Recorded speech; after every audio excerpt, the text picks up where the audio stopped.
Қызым, саған не арнайын әкелік жүрегіммен. Бақыттымын, сен барсың білемін мен. Қуанышты шақтарыңды көру үшін қолдап қорғап қасыңда жүремін мен. Қызым, саған қалай тілегімді жеткізейін, пісіріп өлеңімді бөктірейін, қолыма қалам алып әр күнімді тілегімді арнауменен өткізейін. Қызым, сен нәзіксің жіңішке жолдарыңда, қалың біткен қамал болсын орманыңда, разылығын алып жүр атанаң қолдауыңмен қорғаныңда. Неткен сұлу көріктісің келіскен, қай жеріңгем сұлу болған еліктен, жылдан жылға өсе бер сұлуланып, жаңа жасың құтты болсын періштем. Әкеңнің қабыл алғын бірер жырын, жақсылыққа толы болғай әрбір жылың. Жер бетінде қаншама бақыт болса, соның бәрін өзіңе тілеп жүрмін. Сұлу гүлім, өзіңе Алла қарасады, дұға тілеп әкең саған жол ашады. Саған арнап жазар тілек өлеңім көп, қандай өлең арнасам жарасады.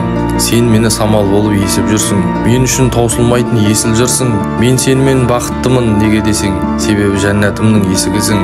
Ибалы бол, халық сені мойындасын, ел жұртыңнан төмен баға қойылмасын. Жұрттың бәрі әкеңдей болмас жаным, сен менің әрқашанда ойымдасың. Кең болсын пейілің мен жомарттығың, жақсы болсаң қалғаны болат күнім. Қызым, қадірлі қонағысың үйіміздің, жаныма батып жүр ғой қонақтығың.